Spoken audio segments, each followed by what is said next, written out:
Hello good morning students. आज हम पढ़ते हैं MCQ for NEET 12th class के लिए। जो हम चैप्टर लास्ट टाइम हमने किया है ह्यूमन रिप्रोडक्शन का, उसमें कुछ एमसीक्यू क्वेश्चन है, तो उनको हम नीट के लिए देखते हैं क्या है।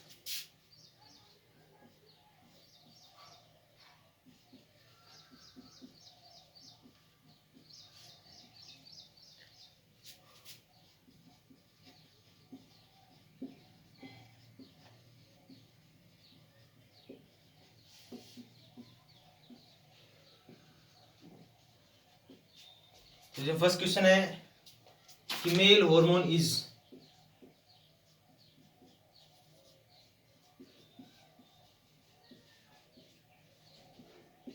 और ऑप्शन हमारे पास ये है एस्ट्रोजन, बी है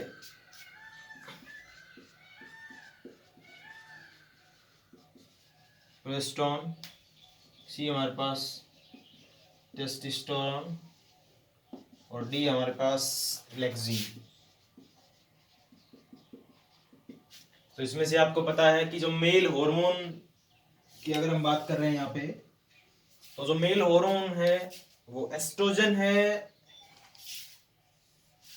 ये भी नहीं है, क्योंकि जो एस्ट्रोजन होता है वो आपको पता है कि फीमेल रिप्रोडक्टिव ट्रैक्ट के अंदर बनता है। प्रोजेस्टेरोन भी एक फीमेल हार्मोन होता है, इलेक्सिन भी एक फीमेल हार्मोन होता है जो at the end of delivery release होता है इलेक्सिन, और ये प्रोजेस्टेरोन होता है, ये डिलीवरी के ड्यूरेशन इसका लेवल हाई होता है, आपको पता है। तो जो ये वाला होता है टेस्टोस्टेरोन जो हार्मोन्स होता है वो टेस्टिस बनाती है, तो इसी वजह से इसका आंसर सी आएगा कि मेल हार्मोन जो है वो टेस्टोस्टेरोन ही होता है, अगर हम इसके अंदर बात करें तो। सेकंड देखते हैं हम,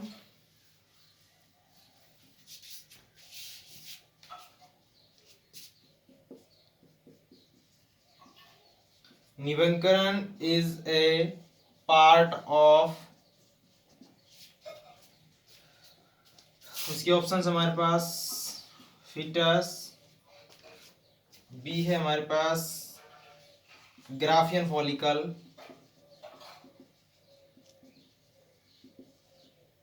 सी हमारे पास ओवम और डी हमारे पास ह्यूमन स्पर्म। तो इसने पूछा है कि निबंकरण जो होता है इज ए पार्ट ऑफ, कि वो किसका पार्ट होता है। इसमें ऑप्शन फर्स्ट दिया है फिटस, सेकंड दिया है ग्राफिन फॉलिकल, थर्ड दिया हुआ है ओवम और लास्ट दिया है ह्यूमन स्पर्म। ठीक है, तो आपको बता दें कि जो निबंकरण होता है ये पहली बात तो ये है कि ये मॉडिफिकेशन फॉर्म ऑफ माइटोकॉन्ड्रिया होता है। ठीक है, माइटोकॉन्ड्रिया जो होता है, आपने पढ़ा होगा कि स्पर्म के अंदर जो माइटोकॉन्ड्रिया होता है वो मॉडिफाइड हो जाता है, और modification form of the mitochondria है वो स्पाइरल फॉर्म में आ जाता है। ठीक है, तो स्पाइरल फॉर्म जो होता है माइटोकॉन्ड्रिया को, उसी को हम क्या बोलते हैं, निबंकरण बोलते हैं, और ये किसके अंदर होता है, ह्यूमन स्पर्म के अंदर होता है। ठीक है, तो इसका आंसर आएगा डी। ठीक है,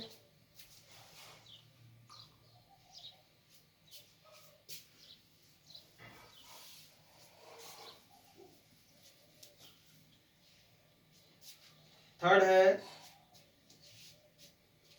enzyme present in sperm is, enzyme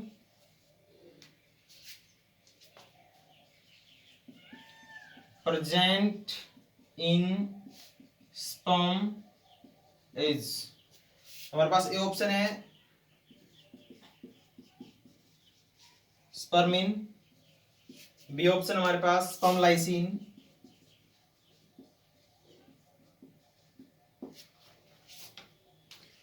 तीसरा है लैक्टिक एसिड, और डी हमारे पास हाइड्रोलाइटिक एंजाइम।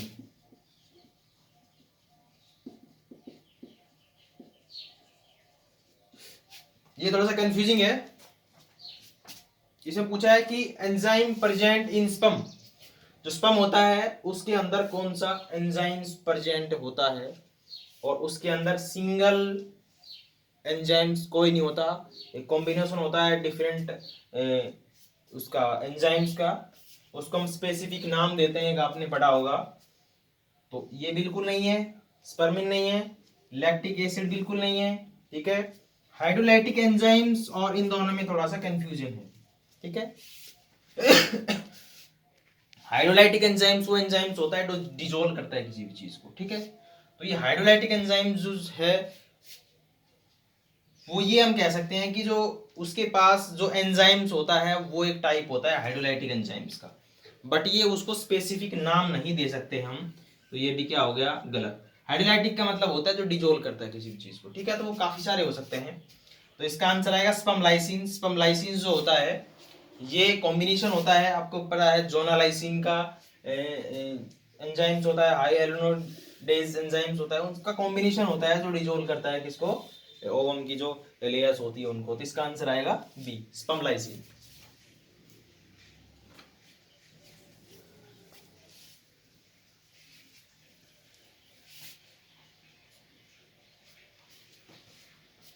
थर्ड जो है हमारे पास, सॉरी फोर्थ, कोडा एपिडिडाइमिस लीड्स टू, ठीक है। और हमारे पास ऑप्शंस है रेटी टेस्टिस, बी हमारे पास है वास डिफरेंसेस,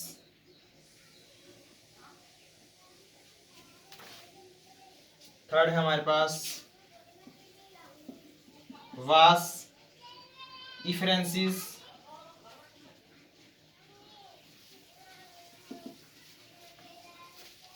और हमारे पास डी दिया हुआ है इजैकुलेटरी डक्ट।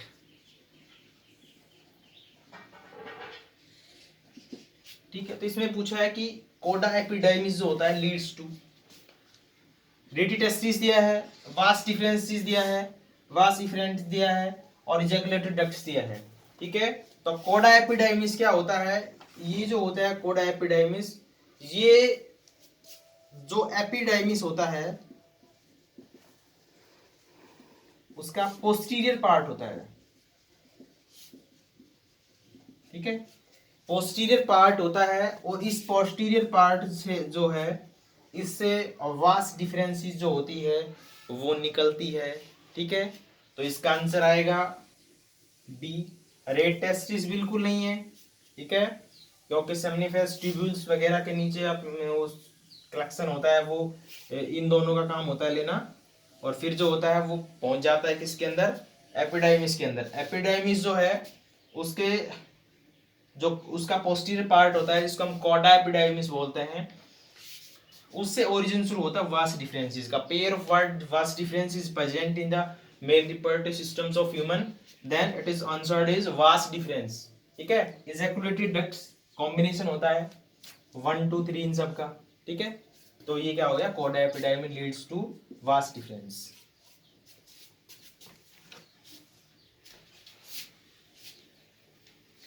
इसके बाद नेक्स्ट बहुत इंपॉर्टेंट क्वेश्चन है नेक्स्ट वाला, और ये पूछा है कि the chemical substance found in the surface layer of the chemical substance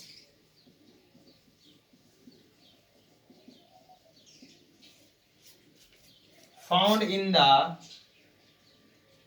the surface of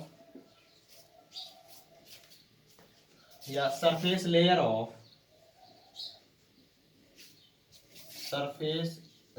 of cytoplasm of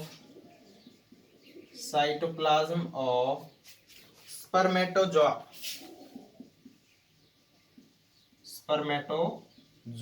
is, और हमारे पास ऑप्शन दिए हैं फर्टिलाइजिंग, बी दिया है एग्लूटीन, सी दिया है हमारे पास एंटी फर्टिलाइजिंग, और डी दिया हमारे पास हाई एलुरोनाइडेज। ठीक है, इसने ये पूछा है कि chemical substance found in the surface of layer of cytoplasm of spermatozoa. इसके अंदर ये नहीं दिया कि जो एक्रोसोम्स होता है वो इंक्लूडेड है इसके अंदर। उसका जो साइटोप्लाज्म होता है उसके अंदर जो लिक्विड होता है, टोटल लिक्विड, उसके आउटर में जो मेम्ब्रेन होती है जो भी, उसके पास कौन सा स्पेसिफिक केमिकल कंपोजिशन होती है, केमिकल सब्सटेंस होता है। तो जब हमने पढ़ा था कि जो ओवम होता है, ठीक है, और एक स्पर्म होता है, तो जब मैंने फर्टिलाइजेशन कराया था उसमें ये बताया था कि ये दोनों एक दूसरे की स्पेसिफिसिटी चेक करता है ओवम जो है उस स्पर्म की। तो इसमें एक फर्टिलाइजिन रिलीज करता है, ग्लाइकोप्रोटीन जो होता है, फर्टिलाइजिन ग्लाइकोप्रोटीन था जो रिलीज करता है कौन, ओवम करता है, इसको चेक करने के लिए स्पर्म को, कि ये जो स्पर्म है ये रियली में इस स्पीसीज का है नहीं है। ठीक है, और जो स्पर्म्स होता है इसके रेस्पॉन्स में रिलीज करता है anti fertilising, anti fertilising glycoproteins होता है। और मैंने बताया था कि एंटी फर्टिलाइजिंग इसको बोलते हैं फर्टिलाइजिंग एंटी फर्टिलाइजिंग रिएक्शन। ठीक है, तो इसका जो आंसर है chemical composition found in the surface of cytoplasm of spermatozoa, there answer is anti fertilizing. ठीक है, किसके, स्पर्मेटोजोआ। स्पर्मेटोजोआ रिलीज करता है एंटी फर्टिलाइजिंग ग्लाइकोप्रोटीन्स होता है, तो वो सब्सटेंस ही कह सकते हैं, वो सब्सटेंस उसके अंदर होता है तभी तो रिलीज करता है वो। तो इसका आंसर आएगा anti fertilising.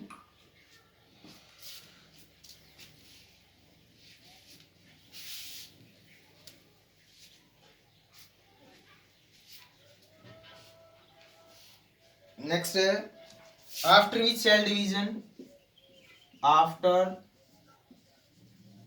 Which cell division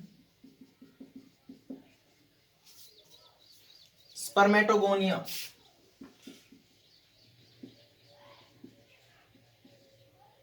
are formed.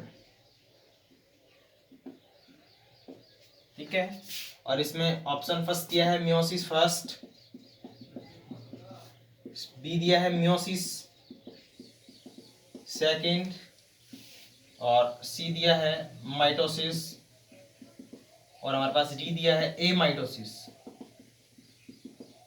ठीक है, तो कैसा है कि after which cell division spermatogonia are formed.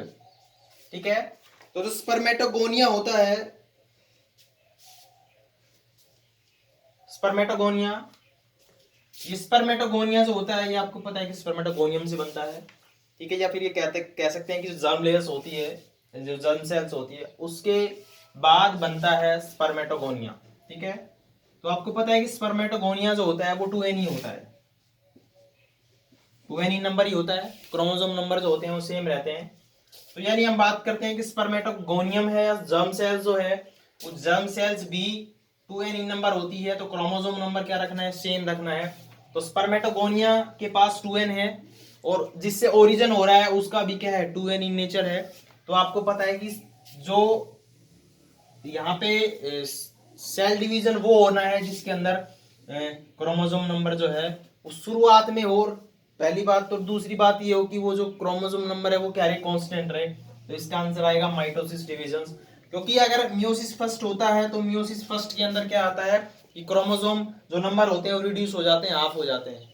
ठीक है, एमाइटोसिस सिंपल टाइप का होता है, और जो मियोसिस सेकंड होता है उसकी स्टेजेस काफी होती है। ठीक है, और जो मियोसिस सेकंड तभी होता है जब पहले उस सेल के अंदर मियोसिस फर्स्ट हो चुका होता है। ठीक है, तो ना ये आएगा ना ये आएगा, आंसर आएगा माइटोसिस।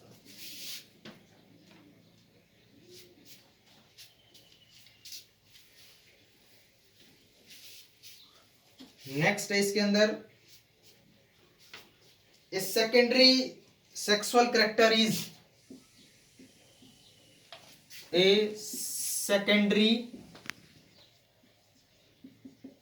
Sexual character is. ठीक है, फर्स्ट दिया इसने ओवरी, बी दिया है इसने थायराइड, सी दिया है इसने पिट्यूटरी, और डी दिया है इसने ब्रेस्ट। ठीक है, तो सेकेंडरी कैरेक्टर्स का एग्जांपल किसके अंदर होता है या क्या होता है ये बता देते हैं आपको कि ओवरी होती है, इसका फंक्शनिंग शुरू में हो जाता है। ठीक है, कुछ कैरेक्टरिस्टिक्स ओरिजिन होते हैं जो प्यूबर्टी के बाद होते हैं, प्यूबर्टी पे होते हैं, और उसके अंदर पिट्यूटरी जो है उसका भी कोई रोल नहीं है। ठीक है, हार्मोन कंट्रोल सिस्टम है लेकिन there is no secondary sexual character. Ovary है वो भी नहीं है। ठीक है, थायराइड जो है वो भी थॉट के अंदर होती है, वो भी नहीं है। आंसर आएगा इसका ब्रेस्ट, क्योंकि डेवलपमेंट ऑफ द ब्रेस्ट होता है वो एक सेकेंडरी सेक्सुअल कैरेक्टरिस्टिक्स मान सकते हैं उसको, और वो प्यूबर्टी पे होता है, तो इसका आंसर आएगा ब्रेस्ट।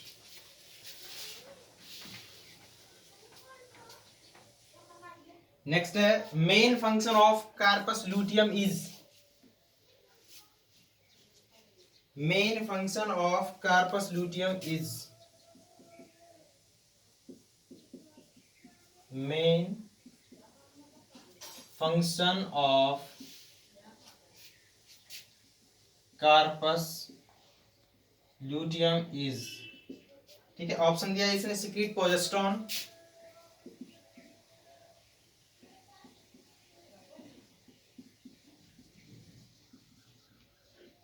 बी दिया है इसने फैसिलिटेट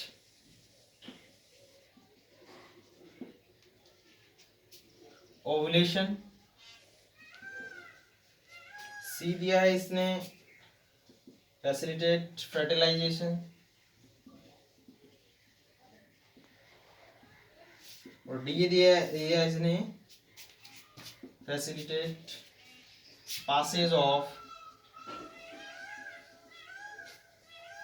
ओवा इन ओविडक्ट। ये ऑप्शन दिए इसने, तो इसमें क्या है कि main function of corpus luteum, तो कार्पस लूटियम जो है वो हम पढ़ चुके हैं कि corpus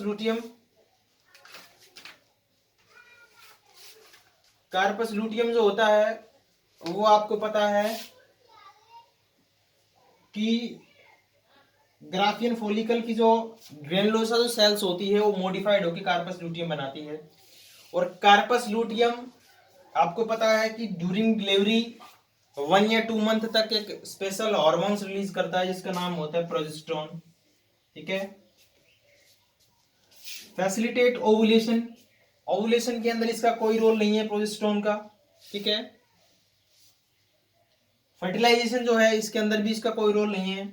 progesterone of ova in oviduct, मतलब passage of ova in oviduct, तो इसके अंदर भी इसका कोई रोल नहीं है। तो 1 से 2 मंथ यानी 2 मंथ तक ड्यूरिंग डिलीवरी ये प्रोजेस्टेरोन हार्मोन्स रिलीज करता है। तो कॉर्पस लूटियम जो है इसका मेन फंक्शन है टू सीक्रेट प्रोजेस्टेरोन हार्मोन्स। ठीक है,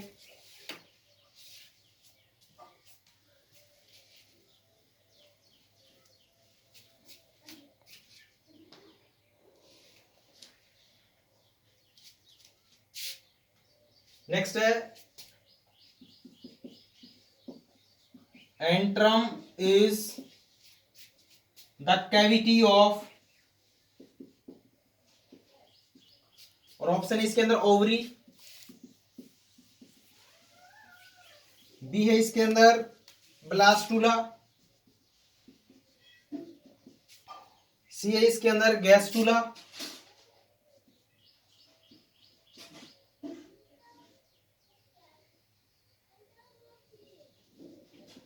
और डी है इसके अंदर ग्राफियन फॉलिकल।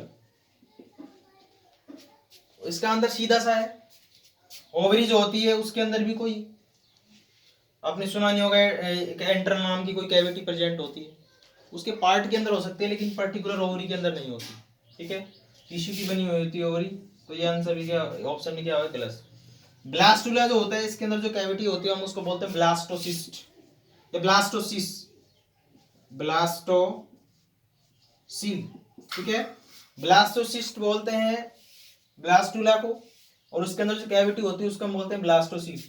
गैस्ट्रुला जो होता है, ठीक है, इसके अंदर भी कोई एंट्रम नाम की कैविटी नहीं होती। जो ग्राफियन फॉलिकल्स होता है उसके अंदर एक स्पेसिफिक कैविटी होती है, ठीक है, जिसको हम बोलते हैं एंट्रम बोलते हैं, ठीक है। तो इसका आंसर आएगा ग्राफियन फॉलिकल्स। इसके बाद नेक्स्ट है the male accessory duct do not include the male accessory duct do not include, ठीक है। और ऑप्शन ए है इसके अंदर एपिडिडाइमिस, बी है इसके अंदर वास डिफरेंस, सी है इसके अंदर यूरेथ्रा, और डी है इसके अंदर रेड टेस्टिस।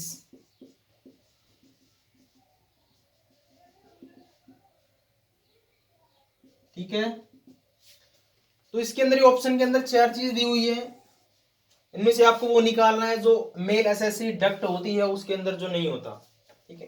एपिडर्मिस जो होता है वो आपको पता है कि होता है स्पर्म स्टोरेज होता है, ट्यूबुलर लाइक स्ट्रक्चर होती है। वास डिफरेंस जो होता है वो भी होता है, आपको पता है कि एक pair of the tube like structure present that carry sperms from the epidermis. Red testis भी होती है, टेस्टिस के अंदर होती है, that carry sperm from seminiferous tubules, ठीक है, थ्रो रेटेफेंटिया। लेकिन ये जो सी वाला है urethra, urethra is not a part of the accessory duct in the male reproductive system, it is a part of the penis, ठीक है।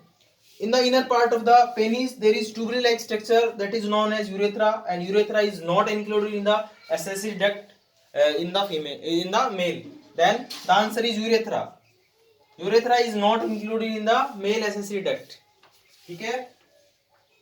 नेक्स्ट है the first movement of the fetus, सीधा NCERT उठा के दे दिया है क्वेश्चन। इसमें काफी सारे नीट में पीछे आए हुए क्वेश्चन जो है सीधे एनसीईआरटी उठा के, ऑप्शन जो है वो बिल्कुल नॉर्मल दे रखे हैं बिल्कुल। The first movement of the foetus, the first movement of the foetus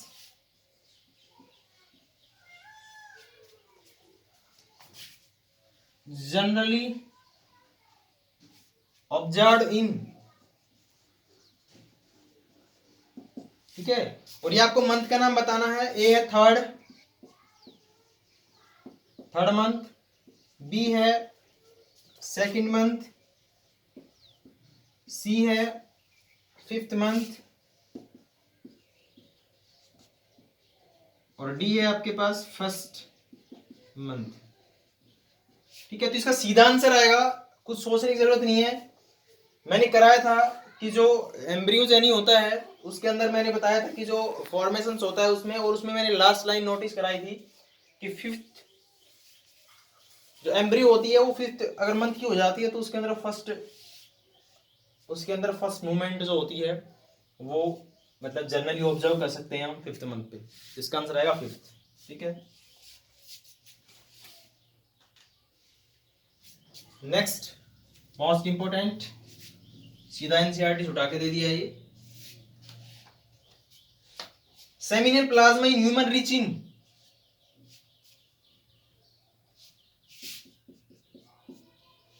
seminal plasma is rich in, ठीक है।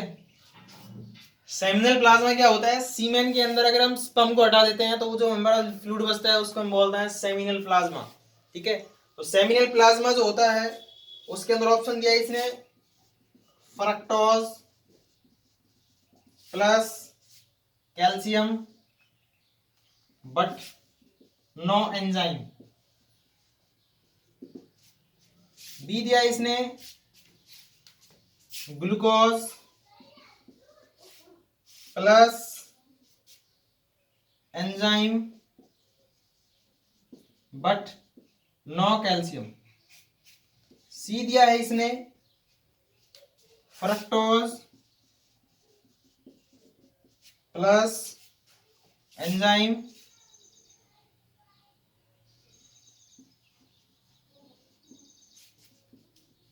But no calcium. और लास्ट दिया है इसने D fructose plus calcium plus certain enzyme.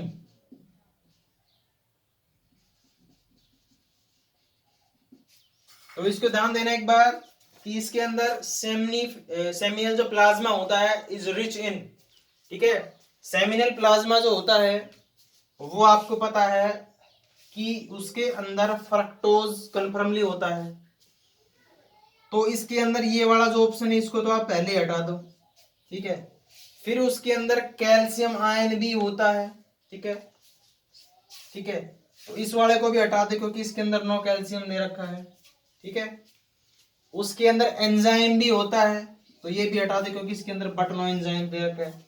अब बच गया हमारे पास क्या, ये कि fructose calcium plus certain enzymes is present in the seminal plasma, ठीक है। और अब है थोड़ा सा जो माना जाता है कि लेवल ऑफ नीड क्या है, तो उसमें आपको थोड़ा झलकेगा।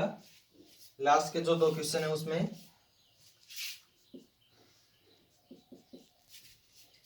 if the initial amount of DNA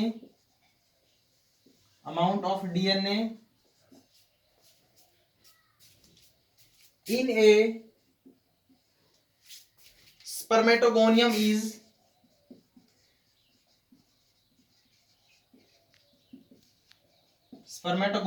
A, ठीक है, and the chromosome number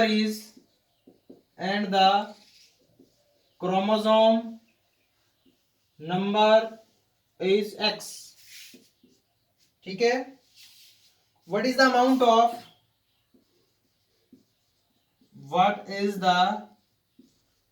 of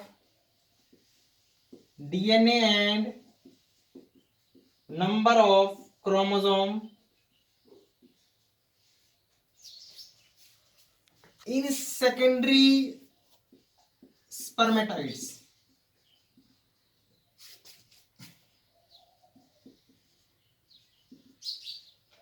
ठीक है,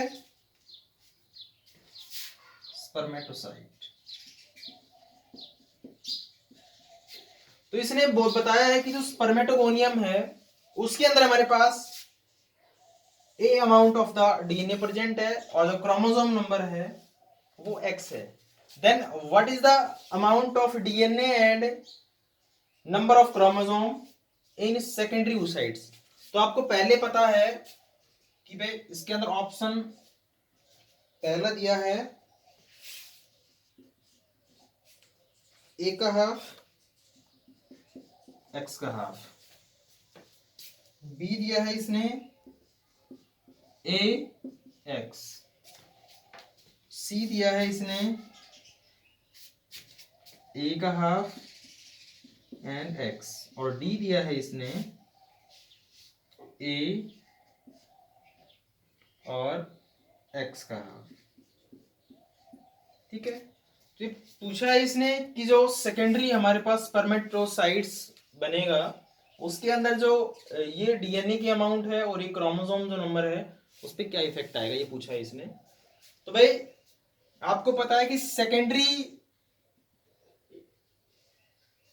अगर इसके अंदर सीधी सी बात है कि स्पर्मेटोगोनियम दिया है वो 2n होता है, ठीक है। स्पर्मेटोगोनियम क्या होता है, 2n होता है। स्पर्मेटोगोनियम के बाद क्या बना, स्पर्मेटोगोनिया बना, फिर प्राइमरी स्पर्मेटोसाइट्स बना और फिर सेकेंडरी स्पर्मेटोसाइट्स बना। तो आपको पता है कि ये क्या होता है, 2n नंबर होता है। और जब लास्ट में जाके इसके पास बन जाता है क्या, स्पर्मेटाइट्स, स्पर्मेटाइट्स के बाद सेकेंडरी सॉरी क्या बनता है, सेकेंडरी स्पर्मेटोसाइट्स बनेगा, इसके बाद स्पर्मेटाइट्स और इसके बाद क्या बनेगा, स्पर्मेटोजोआ। तो जो secondary spermatocyte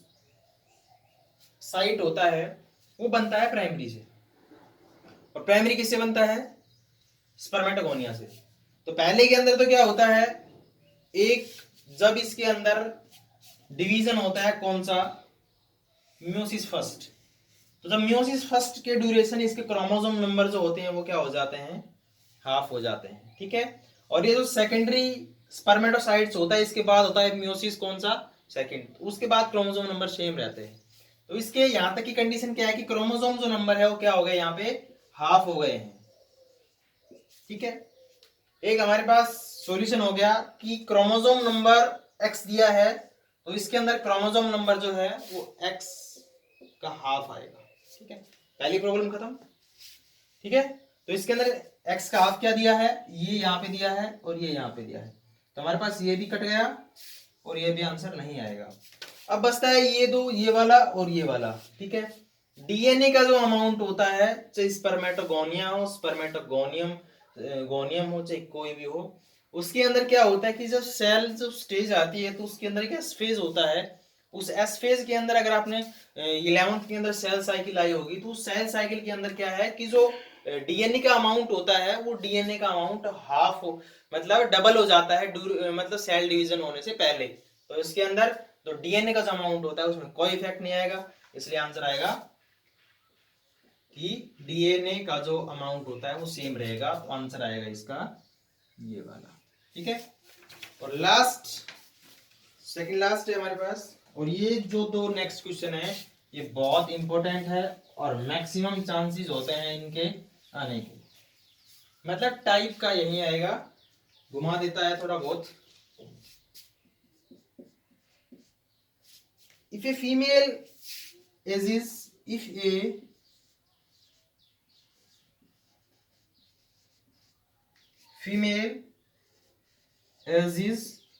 25 years, started menstruating at 25 years, at 15 years of the age, ठीक है, and is a mother of